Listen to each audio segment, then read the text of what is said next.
I've followed Apple off and on for, I don't know, 20 years or so, but my interest really got piqued again in late 2015 when I read that Warren Buffett had bought a significant amount of Apple at the time. And my concern, if you'd asked me, and I taught the case at Columbia Business School in my value investing class.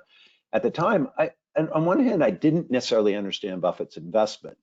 And it took me down, I really wanted to figure it out. And what I realized is, because I was very concerned about the growth in Apple's business. Just during a slower growth market, it's primarily a replacement market. They're primarily a handset company. Get into all these details later. So I was just curious. Buffett doesn't make a lot of technology investments, certainly at the time. And this was a big deal. He made this announcement a big deal. And so I was like, wait, what does he see? And I realized that Buffett was not betting on growth. He was betting on the duration of the cash flows. I'm pretty sure, I've not talked to him or Todd Combs or Ted Wexler about this, but I'm pretty sure what they saw was a company with incredibly high switching costs, effectively incredibly high barriers to entry, which we'll talk about in a moment, and a cash yield at the time. I'll show you the numbers. The cash yield, I think he just looked and said, as long as the company deploys the cash reasonably well, this is probably going to be an okay investment. I don't think he was betting on any growth at all, which was my confusion. So I want to walk through that. Now, my interest got doubly piqued in May. I was at the annual meeting, Buffett annual meeting, and he announced that he had sold 10% of his permanent holding in Apple. I thought, no, that's not going to be a permanent holding. My feeling was he was going to unload the whole thing. I put up a YouTube video late May saying all of that. And since then, I've had a chance to watch him sell effectively all of his shares. He's now, I think, somebody can correct me, I think he's below reporting requirements. And so we won't be able to see the rest of it until the end of next year, I think maybe the annual report, which comes out in sort of late spring 2025, we'll see. So I want to walk through what I think Buffett saw on the way in and what Buffett saw on the way out. I want to share that with you. All right. For those of you, I am Paul Johnson. I am the program director of the Wharton Online and Wall Street Prep Applied Value Investing Certificate Program. And at the end, we'll talk a little about the program. The tools that I'm going to use today to look at Apple are part of the core of that certificate program. So if you're intrigued, love to have you in the program. The program starts February 10th. All right, let's get started. All right, anybody who's followed Apple for more than 5 minutes knows that this has been a monster stock. This stock had, this is a split adjusted, of course, but it started at 30 and it's now well north of 240. That's a big stock. Even over, that's the 10-year chart. Even over a 2-year period, this has been a pretty amazing stock. We're going to talk a little bit about some of the volatility in the middle of this chart a little bit later, but this continues to be just an amazing stock. And even this year, the stock is up significantly this year. That little, some of the stuff in the early part of this chart is when Buffett announced he sold. I'll talk about that specifically. All right, this is just some market capitalization data, but Apple was the first $1 trillion market cap company in the history of the world, at the end of 2019. It was the first $2 trillion market cap company at the in 2022, and it was one of the first $3 trillion market cap. So this has been a huge stock and wildly successful for shareholders. The big part of the Apple story is that capital allocation. They have shrunk the number of shares outstanding by 34%, which is rare for any company and especially rare for a technology company.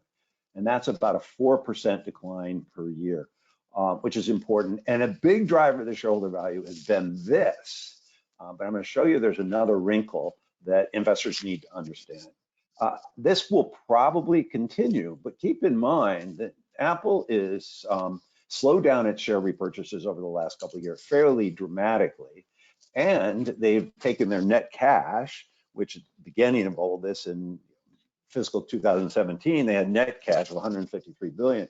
They now have net cash of only 50 billion. So a dramatically different balance sheet than we had at the beginning of the story. And I think that's a factor that Buffett looks at. All right. This is a wildly profitable business. The net margin has gone from 22% to 24%. One of the rare hardware-focused companies that have been able to pull this off. We'll talk a little bit about the return on capital and the relationship of Foxconn, important in part of this net margin. Probably hard to think about the margin expanding from here. If anything, it's trended down the last couple of years. I'm going to show that specifically a little later, as the company, I think, now is worried about growth, particularly growth. And I think what we see is stories of them investing more in R&D and sales and marketing. All right, return on capital for this company is off the charts. It's so high, in fact, we sort of have to make some adjustments to the reported numbers. They have negative net working capital. It's an inverted balance sheet, one of the great mechanisms. Think about that. People pay for their Apple product within 3 days.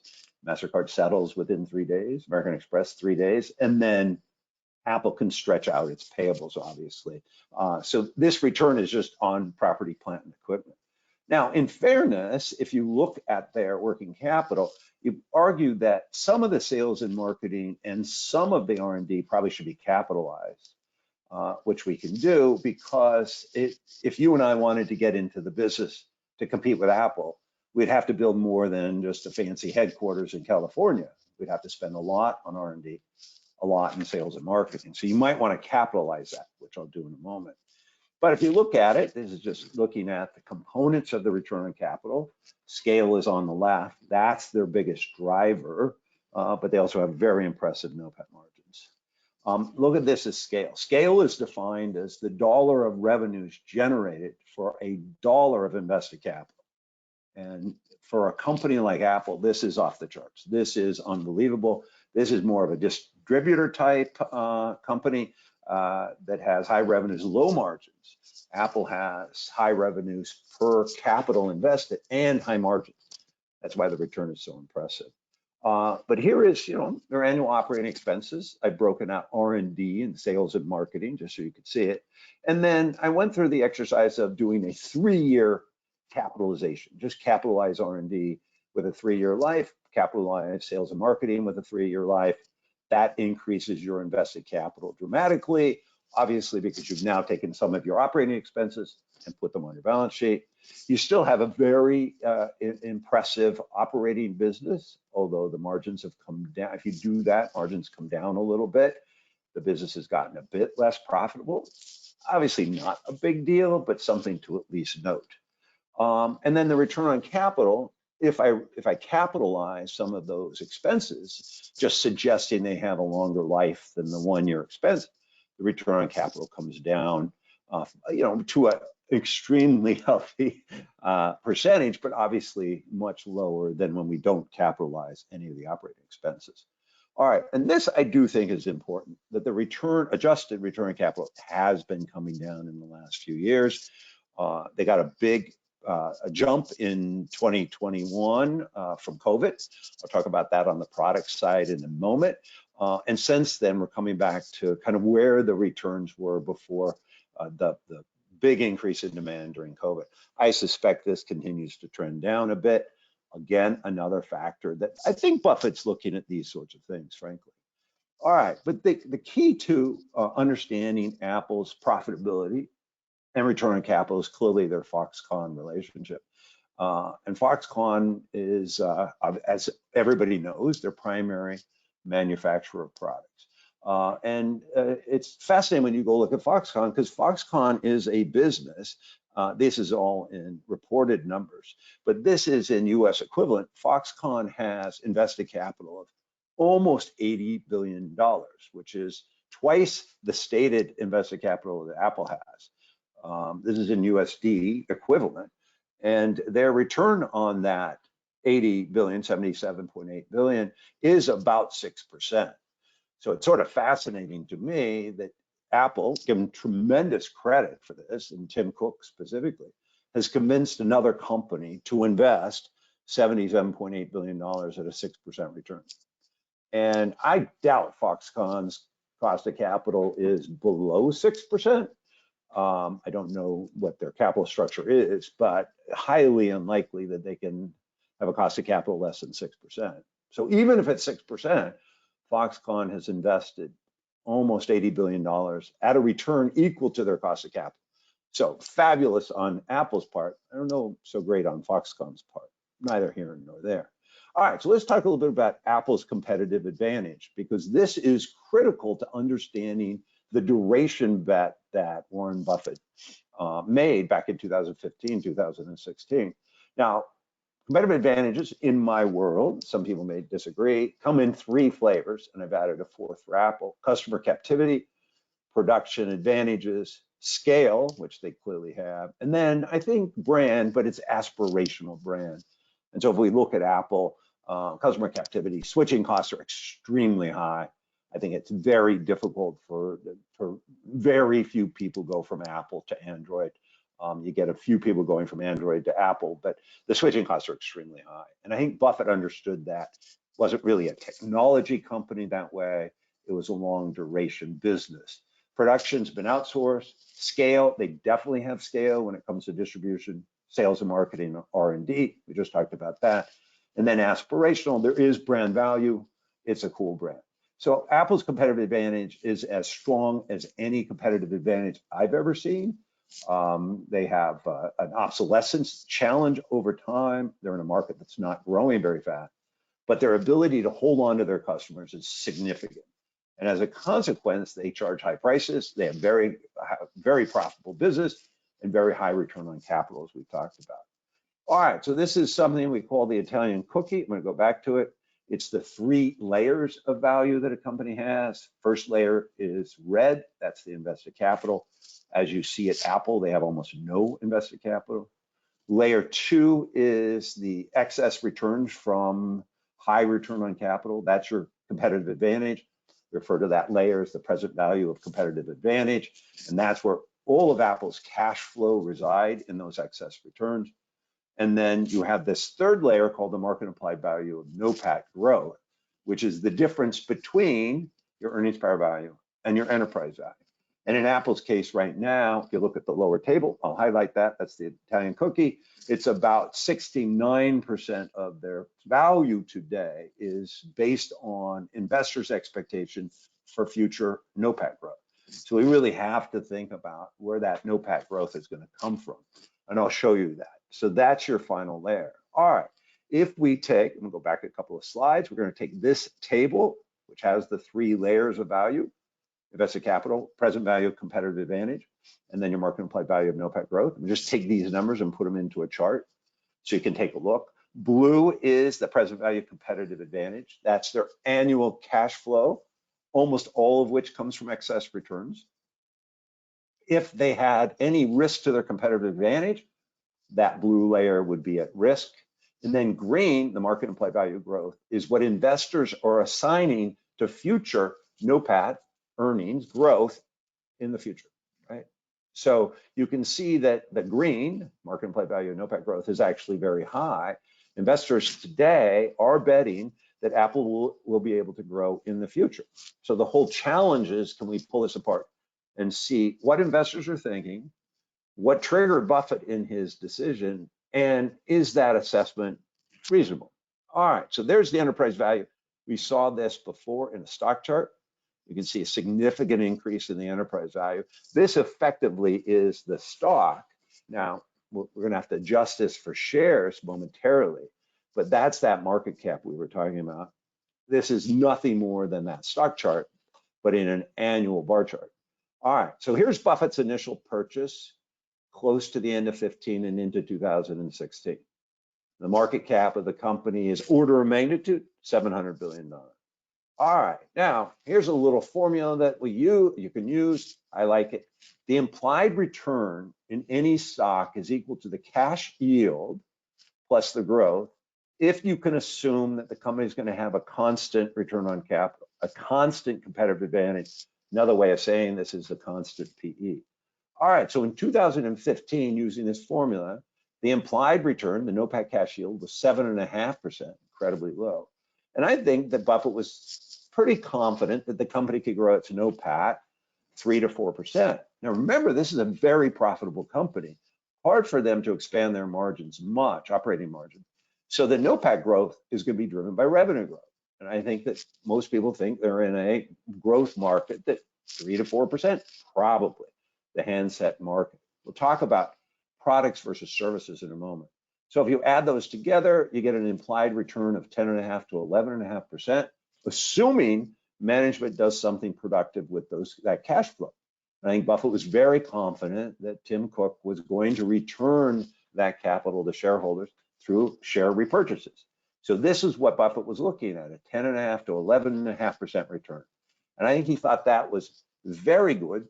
The only assumptions he had to make were two. One, that the return on capital would stay constant, which is effectively saying that Apple's competitive advantage would hold, and management would do the right thing with cash flow. That's the only assumption he had to make. I think he was looking at an 11% return, and he said, yeah, not a problem. All right, we'll come back to that. Now, when he owns the stock, the enterprise value triples in the first 6 years. Pretty amazing.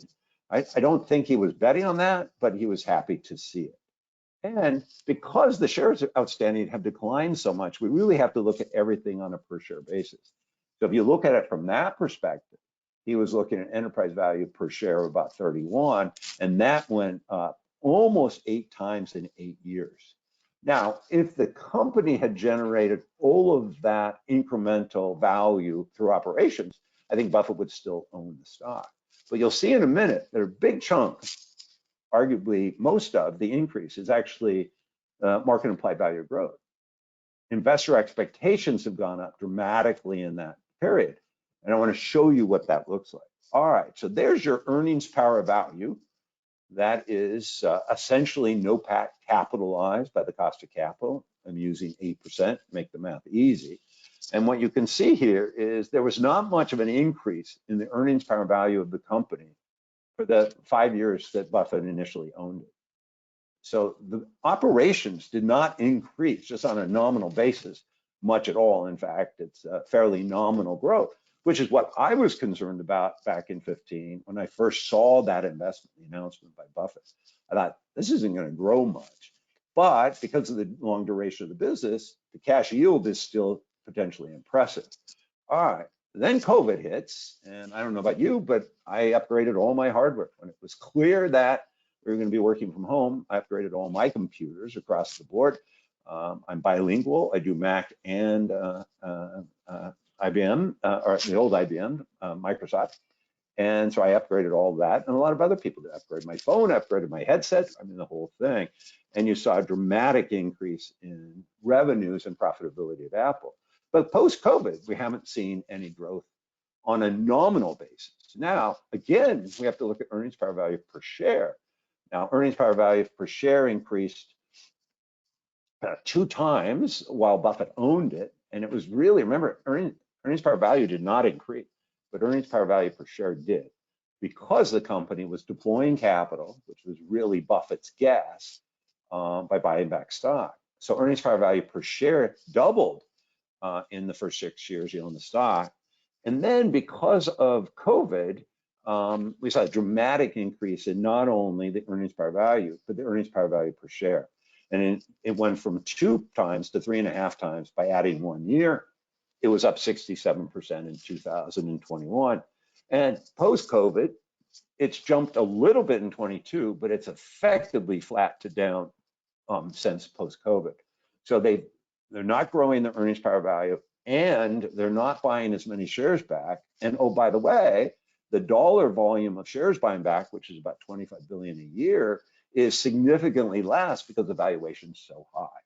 So what Buffett saw in 2015, 2016, I think is very different than what he saw today.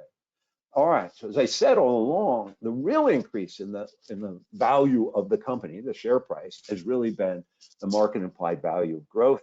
Here's the nominal amount. Here's that same amount. The light blue, I'm sorry, the light gray here is your earnings power value. If I strip out the earnings power value and just isolate the market implied value growth, you can see a dramatic increase from when Buffett bought it. And in fact, when Buffett bought it, the stock initially, he was paying nothing for growth. I don't think he thought there'd be a lot of growth. There wasn't a lot of growth in earnings power value. There was a lot of growth in earnings power value per share. And I think Buffett just said, I'm not paying for growth. I don't anticipate much growth, but I do think that this is a long duration business. My implied yield's probably 11%, and I think management's going to do the right thing with the excess cash flow. That was the right call. He nailed that. I don't think he ever thought he would get rewarded for growth. So interestingly, the value of the company has increased dramatically, but a big driver of that is market implied value of NOPAT growth, which is expectation. So investors are willing to pay more today for NOPAT growth in the future than they ever have. This is a record in terms of dollar amount, as you can see. Now, that's increased 25 times in 9 years. I think Buffett's looking at that and thinking, this is a very different story than when he bought the stock. Now, if you look at market implied value growth per share, because the share count's come down, that's increased 40 times in 9 years. So investors have been rewarded up to this point. Not, you got the COVID bump, but other than COVID, you haven't had really any growth in earnings power value. Not surprising, they're in slow growth market. But what you have seen is what investors are willing to pay for future growth has increased 40 times since Buffett bought the stock in 2015, 2016. This is your market implied value growth as a percentage of enterprise value. You can see that this is also as a percentage at a record in 2024. I repriced this the other day. So it's the highest percentage you've ever paid for future growth, certainly in the 10 years that I tracked the company closely. All right, so there's Buffett's initial purchase. He's paying almost nothing for growth. And that green part as a percentage increase is threefold. Pretty amazing. Buffett announces at the annual meeting that he sold 10% position in his permanent holding in Apple. And this is when I was driven by, I did a little YouTube video that said, I suspect more selling's coming. This is a dramatically different investment today than when he made the investment in 2015, 2016. And this is not lost on Buffett. All right, so Buffett sells his 10% position. He announces it at the annual meeting. He sold that 10%. Stock sells off, as you would suspect. And then the stock comes roaring back. And that part is fascinating to me. As the kids say today, let's put a pin in that. I'm going to come back to that in a few slides. All right, so then we announced Buffett sold another 50% of his stock a few months later. And guess what? He sells 50% of his stock and the stock continues to go up. And this is kind of amazing to me because you have a couple of things. The company doesn't really grow its earnings power value. It does on a per share basis, but their repurchases have slowed dramatically and they're having less of an impact because the dollars don't go as far. Buffett, who is certainly one of the most respected investors around, made a gazillion dollars in this investment. He's basically selling the whole thing off and the stock goes higher. And you would think that that would be an indication to everybody that, hey, maybe something's changed in the stock. Investors have interpreted it very differently. Fascinating. All right, let's go back to the implied yield. The implied yield right now is 2.5% NOPAT cash yield, down from 7.5%. And I think you still probably want to believe in 3 to 4%.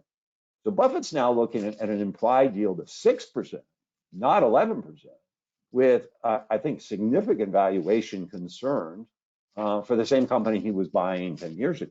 I don't think much has changed in Apple's position or Apple's growth opportunity. At the same time, valuations increased dramatically. Almost all of that increase has really been driven by investor expectations for future growth. So I think in that sense, Buffett's like, I'm not so sure. All right, so there's your NOPAT to EV cash yield. Started at 7.5% when Buffett bought it, and we're down to 2.5% now. Keep that in mind. This has become an expensive stock. Now, here's Buffett's purchases. A lot of purchases in 16 and 17, a little bit of trimming along the way, bought a little bit more, interestingly, post-COVID, and then he's basically been selling I think he'll sell all of his position. Here's his aggregate holdings. You can see we peaked in 18, and then now we're down dramatically. And I think soon it will be all gone. All right, so here's your market implied value NOPAT growth. I think this is really what Buffett sees, and I think this is what Buffett's concerned about. The S&P 500 right now is about 64% market implied value NOPAT growth. The S&P 5-year average is just under 50%. So we have an expensive market, and we have Apple trading above the S&P. It's probably a better business than the S&P, but less growth than the S&P. All right, now here's another formula we'll talk about in the certificate program, which is you can actually tease out what the long-term growth rate is for a company, and you just take the market implied value growth as a percentage of enterprise value multiplied by your discount rate. I don't have time to go into all of the details. It's kind of a fun little formula. And so right now, the implied long-term perpetuity, that's what you're getting, is a perpetuity growth rate of 5.5%. So I want to dive into that for a moment and see where that's going to come from, that 5.5%. All right, there's their revenue. This is Apple's annual revenue. You saw a little bit of growth pre-COVID. You got a lot of growth into COVID, and since then, sort of flattish, right? So there's your annual growth rate, there's your annual growth rate. And so if 5.5 is our target, they're not growing at 5.5 right now, and 5.5 is your perpetuity growth rate. So that's not just short term, that's the long term growth. All right, there's your product revenues. Product revenues they did almost nothing pre-COVID. You see some product cycles in 15 and 18. You get the big bump in COVID and then coming out of COVID. And then since then, you've been flat to slightly down. That's product revenue. Now, service revenue is definitely a very different story. And the service revenues increased fairly dramatically and continues to grow at important growth rates. However, it's important. Two things are important. It's still a small percentage of revenue, and I'm not sure it's a better business than the hardware business. So we do have a mix issue here to keep in mind. All right, so this is services. If we index back to when Buffett bought the stock, services are up 500%, a little bit over 500%. Product is up 80% over a decade. So you can see services are clearly the most important growth driver at this point. But if I look at percent of revenues, your iPhone is still over 50%, and it hasn't shrank much. Now, services have increased, but the iPhone is still the dramatic part of the revenue. So overall, Apple's future is really dependent on their iPhone sales more than anything. And keep in mind that Google pays Apple's $20 billion each year to be their search engine provider, which I think is fascinating, which is pure profit. So let's not forget about that. I don't have any insight if that lasts forever or gets cut at some point, but Google's happy to pay Apple $20 billion a year to have those Apple customers effectively go through the Google search engine. All right, and then if we look at rolling 4 quarters, this is iPhone as a percentage of product revenue. It's actually up over time. There's been some talk that Apple will diversify their products away from the iPhone. We've yet to see that. We'll talk a little bit about that. And then here's your product growth rate year over year. This is just pure year over year. You can see COVID, the big COVID bump, but since then we're not growing much. A little bit of a bump, new product sale, new product introductions in the 4th quarter of 22. But since then, not really much product revenue. Remember, that's our market implied NOPAT growth, 5.5%. There's your product growth. I don't know, maybe a couple percentages. So if I just put the product revenue growth and the market implied in one chart, you can see that that's not an insignificant hurdle. Services will be part of that, but still, product is over 50% of revenue. All right, so this is their profitability. Again, I just want to come back to that. Probably hard to argue that profitability will expand, which means that the growth in NOPAT, the growth in earnings, has got to come from revenue growth. It can't come from profitability. Unlikely it'll come from profitability. Now, I will tell you that the phones they introduce are magic. Unbelievably impressive. In fact, if you had left the planet and you came back and you picked up an iPhone 16, you would think that this is magic. It's unbelievable, the sophistication that they bring to these products. Just amazing. But keep in mind, they have to do this every year. They're on a treadmill. If they were to miss a product cycle, I think that would wreak havoc to the overall product. Over time, it probably wouldn't affect much. So this is a treadmill.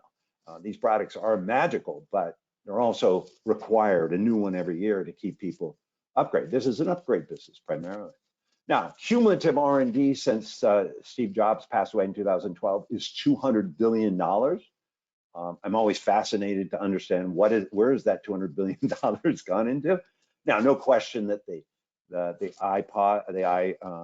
AirPods are, I guess they're the little buds, great business. It's big enough to be a Fortune 500 company by itself. They've brought all their silicon in-house, which is probably a good thing. So they spend a lot of money on microprocessors. And then you have the watch. But beyond that, it's not a lot of new innovation. Johnny Ives and Steve Jobs were probably the greatest innovation duo in the history of technology. Tim Cook is an operating guy, impressive operating guy, extremely impressive operating guy. But it's hard to point to that growth driver that we're going to get from the Apple products.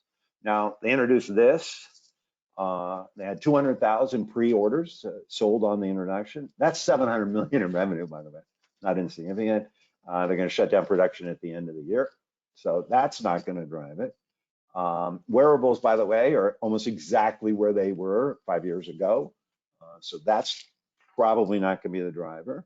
Now you have an incredibly impressive installed base. So there's some optionality. There was a lot of rumors about the Apple Car. They were going to introduce that into a market that is very crowded. It looks like they killed that earlier this year. So we're not going to get a car to drive it.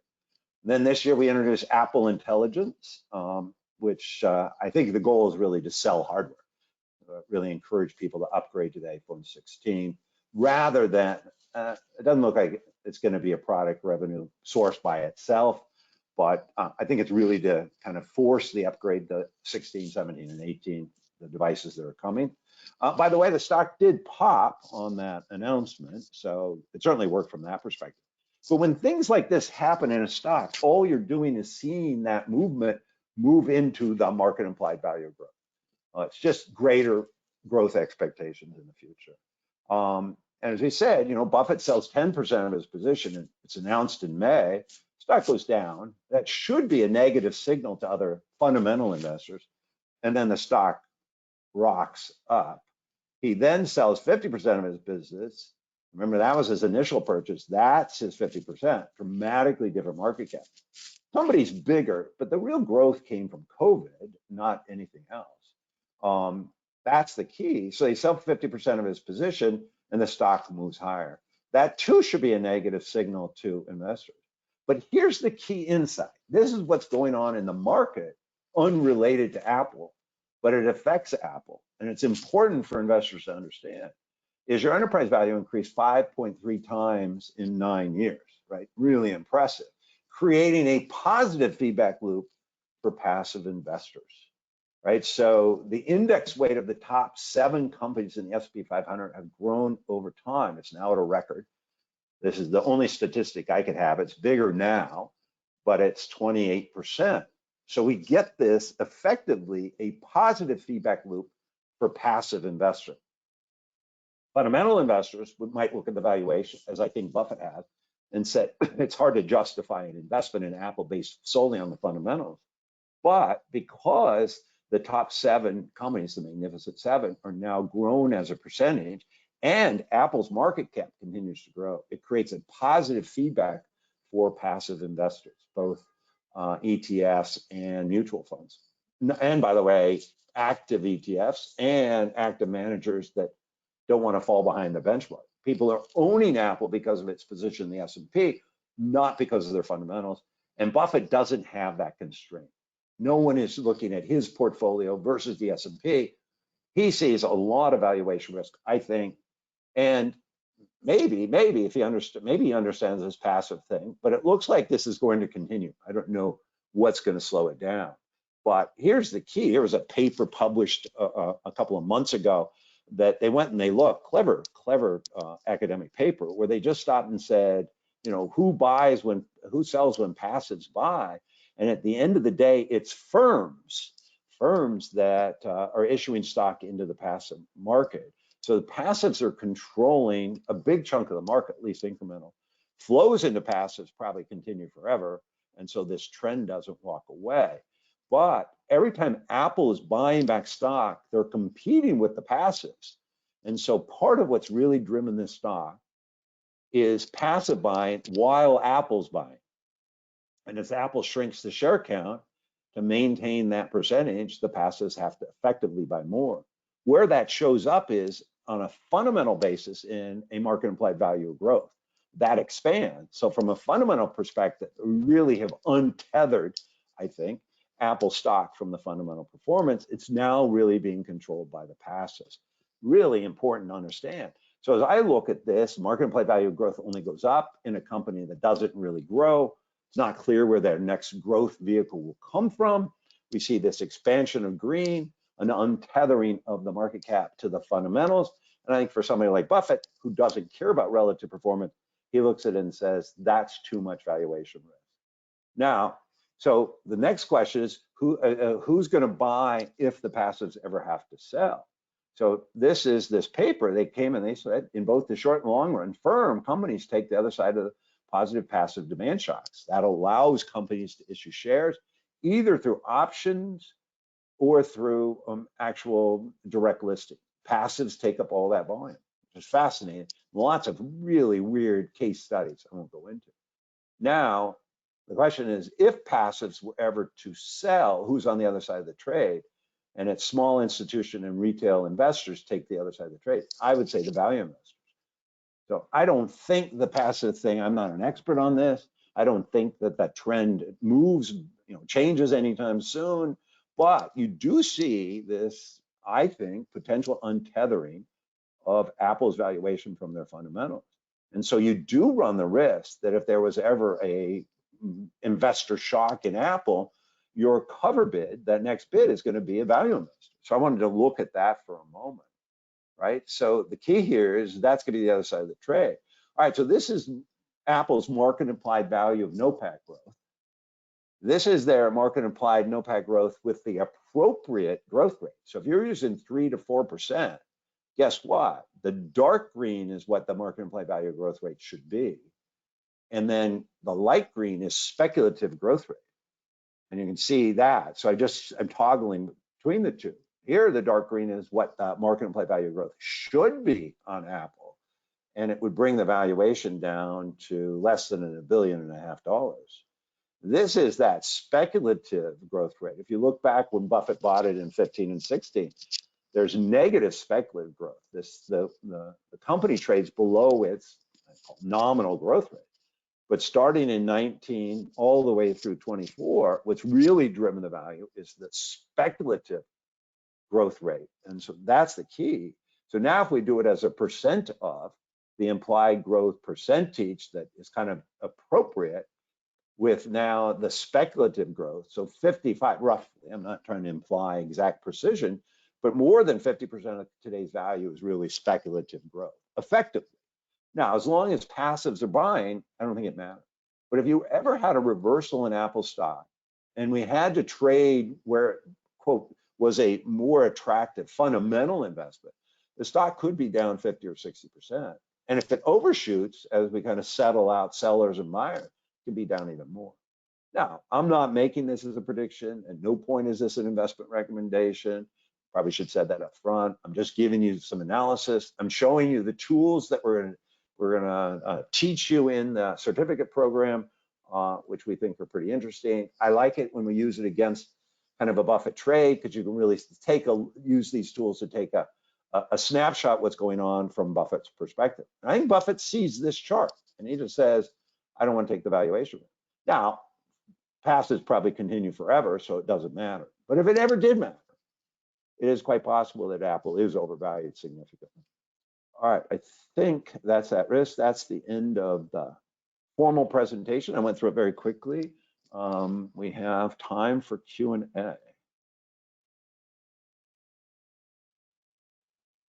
All right, thank you very much, everybody, for submitting your questions. I'm just going to go down through the ones that have come in through the Q&A box. Paul, the first one goes for the Italian cookie analogy. What is meant by the red row invested capital when I think you might have said that Apple has no invested capital? Yeah, it's let me talk about the Italian cookie generically, and then let's talk about it specifically to Apple. So there's 3 layers of value. The first layer is invested capital. The second layer is excess returns. When you add those together, you get earnings power value. Another way of saying it, earnings power value is composed of invested capital and a layer that may exist of cash flow from excess returns. The next layer is your market implied value of growth. That's investors looking forward, what they believe the company, what they're willing to pay for the company's NOPAT growth, earnings growth. And then when you add earnings power value and the market implied value of growth, you get your enterprise value. Flipping that on its head, enterprise value is composed of two primary pieces: market implied value of growth, future growth expectations, and earnings power value. Earnings power value is composed of invested capital and your excess returns. All right, let me talk about earnings power value for a moment. We use invested capital as a proxy for essentially an economic book value. Another way of thinking about it, the cash flows that support the necessary capital charge, if you capitalize those cash flows, they said a lot in a sentence, you get the invested capital. It's a circular formula. And then if the company is earning a return on capital greater than their cost of capital, you're gonna have excess returns. And if you capitalize those excess returns, you get the present value of competitive advantage. That blue layer is dependent on the company's ability to defend those cash flows in the future, to defend that those excess returns, which means that the company has to have a sustainable competitive advantage. It's got to be some sort of barriers to entry. That's that earnings power value, light blue. The green then is investor expectations of future growth. All right, Apple, you have almost no invested capital. Much of the invested capital is at Foxconn, to be honest. And therefore, because they have such high excess returns, they have a very, very wide blue layer, present value of competitive advantage. And I think Buffett feels, and I think he's probably right, that was really what he was paying for. Remember when he bought it, there was almost no green. He's just buying that earnings power value. And his bet was two things: that the duration of that competitive advantage would last for a long time. I think he's right. I think he was right then. I think he's right today. And that management would take those cash flows and deploy them in the best interest of shareholders. And both bets came true. But then what we saw was the market implied value of growth went from essentially less than 20% to now where it's over 60%. I don't think he thought that would happen. And I think now that it's happened, I think his concern is whether or not that is sustainable. And his, I think, concern is that the implied yield at this higher valuation is not attractive, which is another way of saying he thinks that there's some valuation risk. I think he would rather own cash. All right, we have a couple more. Some of these were answered kind of during the answer just now. Here's actually kind of an interesting one, which is if you could point out a punchline of the presentation, what's one you would want us to remember? I think the most important part is that passives seem to have, Michael Green and a few other people have done a lot of work in this area. I certainly defer to him, but passives are driving these big cap stocks. And as long as that game continues, you're probably fine. But it appears that unless Apple can figure out a way to grow, their overall valuation is untethered from their fundamentals. And so you're really, if you own Apple today, you're betting on the passives continuing. It's a passive bet, not on a fundamental bet. And I think that's the takeaway, is that, and Apple's the only one in the Mag 7 that's not really growing. So it's the one where we can really isolate this passive influence, this passive control. So if you own Apple, you're betting that the passive trend continues, not on the fundamental. Hey, Paul, this is Brett. I had a great presentation. I had a question. Yep. To what degree do you think Buffett is learning from his past investments? I mean, I was just looking at Coke, for example. You know, Buffett turned $1 into $20 a Coke in the 80s and 90s and early 2010s, but over the last decade, the valuation got extended and it's underperformed by nearly double digits per year for the last 10 years. Has there been any signs that, you know, he's using pattern recognition to understand that, hey, there's a time to own great companies, but the extended valuation actually presents more underperformance risk? Or if you're sitting there, trying to get inside Buffett's mind, what do you think what are the lattice work of historical trades that you think he's bringing to bear in his decision making here? Yeah, I think great question. Buffett has said, he framed it really well. Buffett has said numerous times that he probably should have sold Coke a long time ago. And I think he regrets that. But I think he was also caught up in this idea that I want to own these things kind of forever, because then when I go talk to managers to sell me their business, I can say I never sell anything. This is always a great home, which is slightly disingenuous because, like Dexter's shoes, he just let it go out of business instead. So I think that there is an element of, hey, we should have sold Coke. The implied return at the top was uninteresting, and we probably should have sold that. And so I think you've connected the dots well. I think with Apple, he's more concerned about the duration of the business. Although ironically, Coke's business in many developing countries is shrinking. They've been forced into less profitable beverages. So I do think there's some analogies here, and I think the way you framed it, I hadn't thought of it. I suspect there is a connection. We've got another question, which is, how did you come up with the 3 to 4% assumption for NOPAT growth? Great question. And if you have a different number, that I gave you the formula, you can put in your own number. I say that they're 24% operating margin, and unlikely that's going to 28%. If anything, it probably trends down a bit because they have to spend more. So any earnings NOPAT growth has to be revenue growth. So then revenue, we've got two primary drivers, product and services. Services looks like it's double digit, but not as good a business. So I don't have the numbers, but I suspect the contribution to operating margins is less than the hardware. So I've got services growing faster than the corporate average by far, but potentially a less good business. And then I look at product, and product is the end market of product is a replacement cycle. They're in a very mature market, primarily handsets, computers, iPads. Those are all mature markets, mostly replacement markets, and the replacement cycle is stretching out, not coming in. I don't think they have much to accelerate that. So when I kind of throw all that together in the blender and I put it together, I come up with 3 to 4% revenue growth. Margins, I'm willing to say, are going to be flat-ish.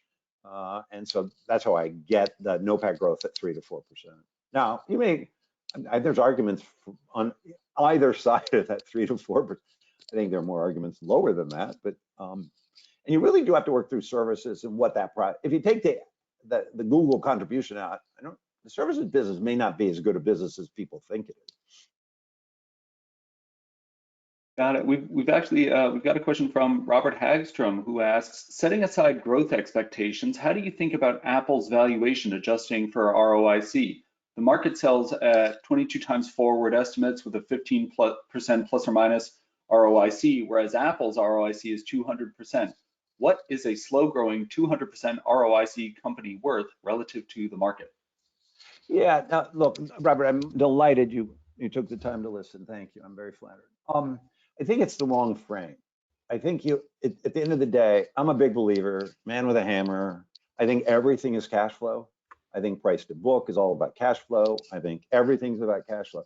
What you have on Apple is an asset-light business. So the good news is that incremental investment in return in capital is negligible. So it's really the NOPAT is almost all true free cash flow in this business. And I think that's the right way to think about it. Whereas other businesses that are more capital intensive, lower cost, lower return on capital, part of that NOPAT, that the operating cash flow is going to have to go to reinvest in the business. Whereas Apple has almost de minimis reinvestment in the business. They built a fancy building, but other than that, it's really almost all their capital spending is short term. It's all office type related stuff. They have no factories. So I think it's better to think about it is the components of the operating cash flow that have to be reinvested in the business. Higher return businesses mean that there's less reinvestment need, and therefore that cash flow, the reported cash flow, is closer to the true free cash flow, distributable free cash flow. I think of it more that way. And in that case, then we're back to cash flow. We've got a question from Juan who asks, what do you think stopped Buffett from selling in 2020, where the implied NOPAT growth jumped from about 30% to about 50%, which is clearly a speculative signal, and even more to remain a holder at those levels for 3 to 4 years after? Well, a very good question. I like this question. It might, Brett's question may be part of it, that this has been going on now for a little while, and he says maybe now is the time. But do keep in mind, in COVID, we saw an enormous amount of growth. I think it was a upgrade cycle, massive upgrade cycle. And I think Buffett, I don't think anybody at the time knew whether that was temporary or maybe a new growth projectile for Apple. A few years later, it's now obvious. Well, obvious.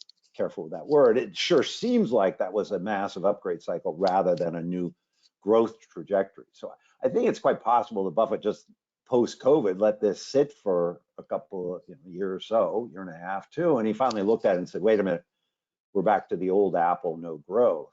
The COVID thing really was a big, massive upgrade cycle. That's my take. Great, and we've got another question, which is,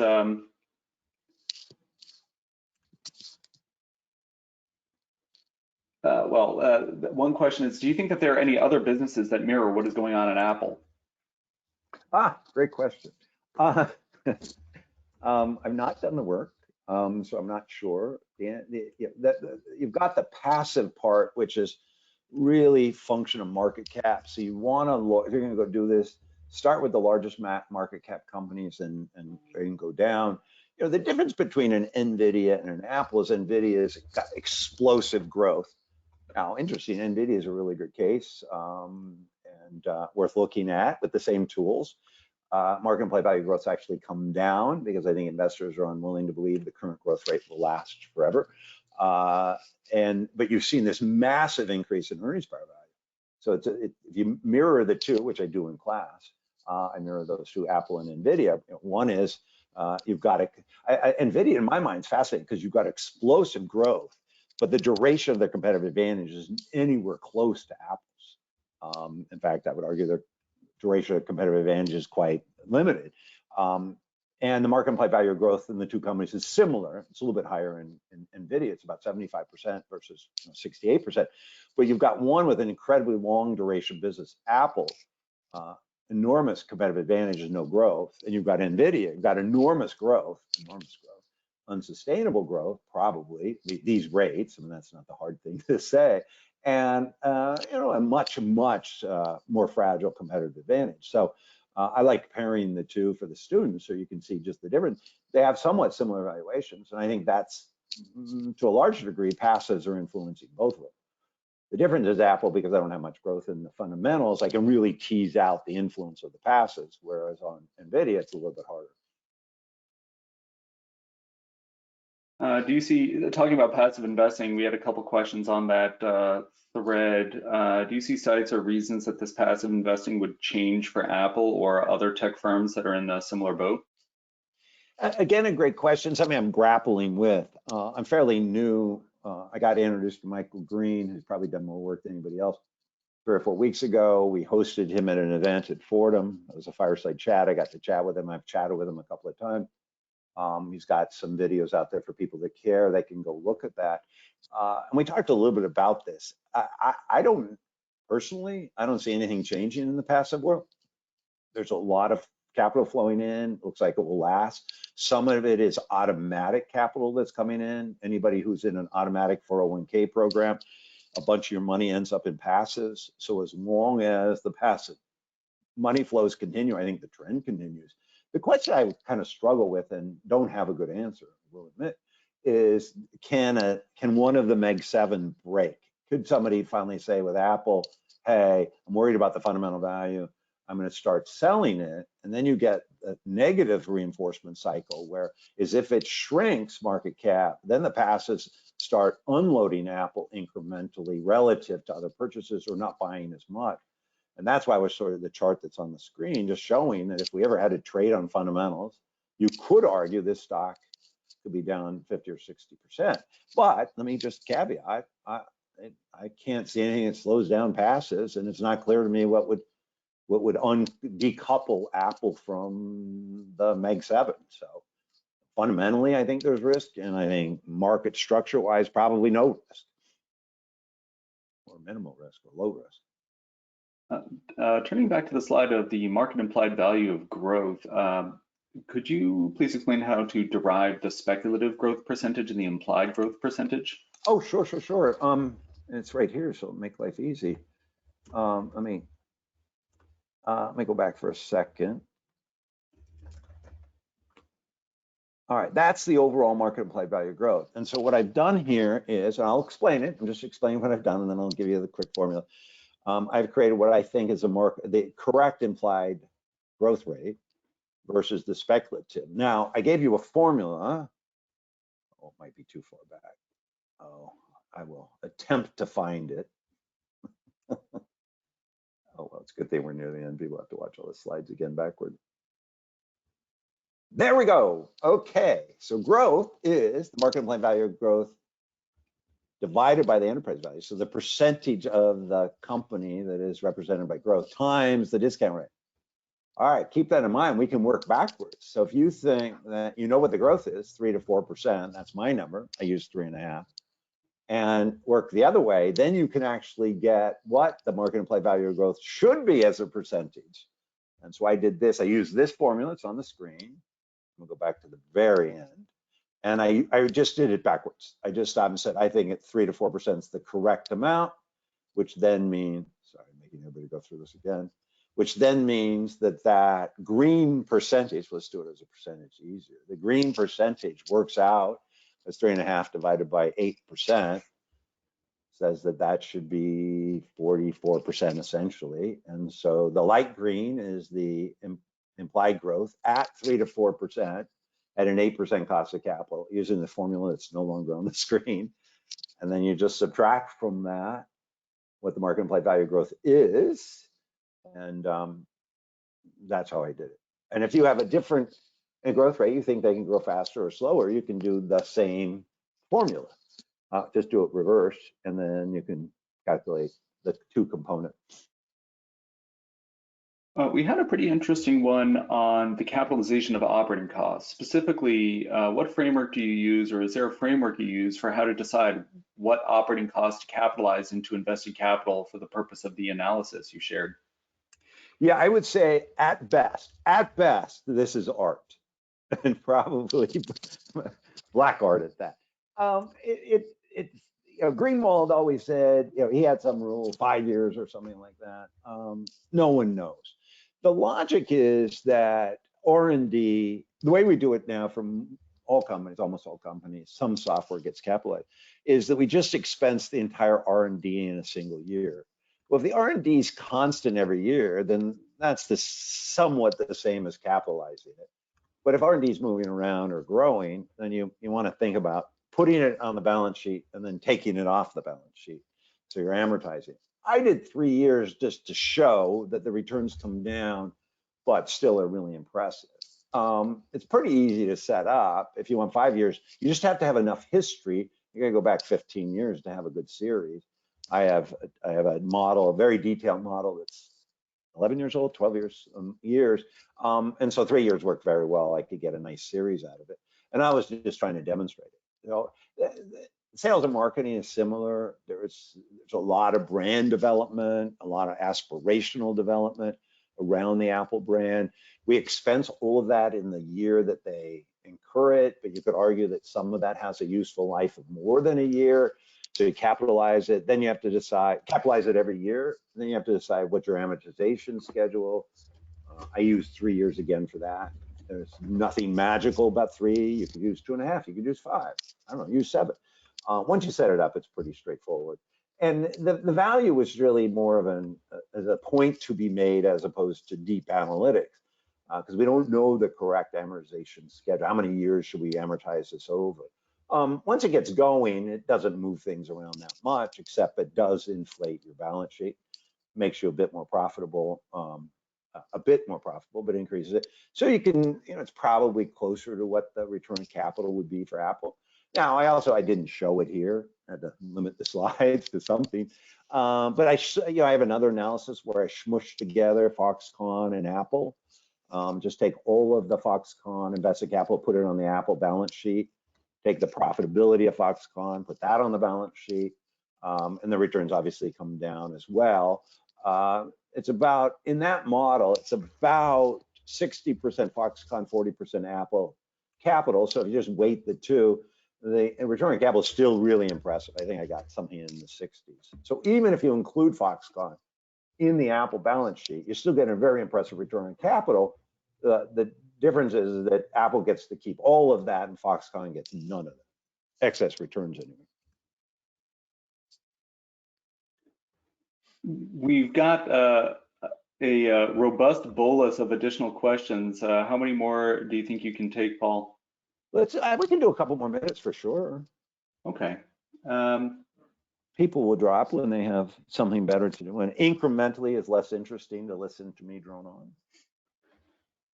on. Got it. There's a question about BYD, which is, do you think that Buffett sold his shares in BYD for reasons similar to Apple, or is it because more because of qualitative factors like geopolitical risk? For once on this call, I'm going to pass because I really know literally nothing. I know what BYD. Keep in mind, it was a Munger investment, not a Buffett investment. So that may be a factor in all of that. But beyond those 7 words, I don't know much. Got it. We have another one, which is kind of a broader question, but why is Apple, along with other stocks, trading at reasonably higher than historical multiples despite slower growth and higher interest rates? Oh, passes. No, that's easy in my mind. The money that's gone into passes is market weight driven. So as these companies, their percentage of the S&P goes up, then the passives buy more of them. It's a positive feedback loop. Got it. And then we have another one. This one's actually kind of interesting about Google.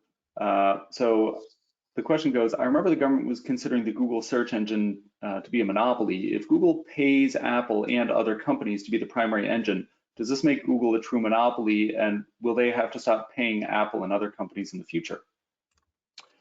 Great question. I'm going to tread lightly because I'm not deep on the subject. I spend my time on other things. But if you play it out, if the government's successful and does something towards Google, then they could say, hey, one way of doing this is you can't pay people for their search. That's one way, and it would force Apple and others to find other search engines. I assume Apple would do something internal, but push Safari or something. But that would be it. That would change that services business dramatically. That could be the event that gets people concerned. And if you get into a negative feedback cycle, this stock's going down. That's it. I hadn't made that connection. That's a pretty interesting one. There's another question, and maybe the answer is just passive, but how often do stocks get untethered from their fundamentals like this? How can you tell when it's going to happen? Are there any leading indicators of this untethering? The answer is really quite straightforward. The answer is yes, all the time. All the time, meaning there's examples here and there. We've seen stocks get untethered from fundamentals time and time again. We call those speculative bets. We've never seen it at this scale, I mean, even close to this scale. But any company that gets in kind of a mania and the valuation kind of goes hyperbolic, often those are untethered from their fundamentals. That's not unusual, but they tend to be isolated and relatively small. This is so massive and dominating the market that's why it's drawing attention. And it's being driven not by individual speculation, but this structural change in the way people invest. We've got a thought-provoking question here, which is there an equivalent way to do the same analysis as done here, but only using PE ratio? Here, the E of Apple is not growing, the stock price is driven by PE expansion, therefore people are paying more for speculative growth. Is there a way to quantify the same way as you do the speculative growth with a PE analysis? Yes, what a tee up. I owe a commission to this. Yes, I put a YouTube video out, I dare say in June, where I did exactly that, where I mapped my market implied value of growth analysis to PEs. I think it even has PEs in the title. But if you look Paul Johnson, search Paul Johnson value of growth YouTube, go to the bottom of the list. I think we put the There's a series of episodes, 22 episodes up, I think 21 episodes up. At the bottom of that, I think it's number 2 or 3, you'll see it PE in the name. I do exactly that. Got it. I would probably characterize all remaining questions as being some question about the future of passive, some question about other holdings of Berkshire, and others about the definition of market implied value of growth, which we've covered in the webinar. Maybe to put it in kind of investor Q&A format, what's something that other people have asked you that you would have, what are other people asking you these days? I think we've covered it well. The questions were great. Thank you all for listening and participating. This has been a blast. I thought it would be a blast, and it was more of a blast than I thought.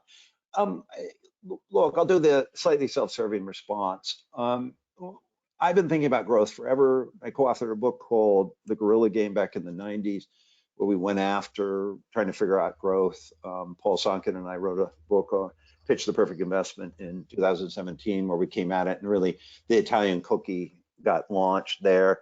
I'm convinced Paul said it, he's convinced I said the Italian cookie from the layers, and we really started to develop that post the two post-publishing Pitch the Perfect, which now is 7 years ago, shocking to me. I spent the last 5 years really trying to link the Guerrilla Game to Pitch the Perfect, and the result of that is this market implied value of growth, what I call value of growth. I think these tools are incredibly valuable. You know, they work really well with growth companies, but they also work really well with not growth companies. So I'm very passionate about it. Part of the reason we're doing the buy-side certificate with Wharton and Wall Street Prep is to bring those tools to individuals. I hope to have a book out next year called The Value of Growth. So you know, I think these tools, once you get your hands around, it takes a little while to understand them, not that long, but once you understand them, they are, I only think this way. I just sat through 25 presentations over 2 Saturdays at Columbia Business School at the end of the course.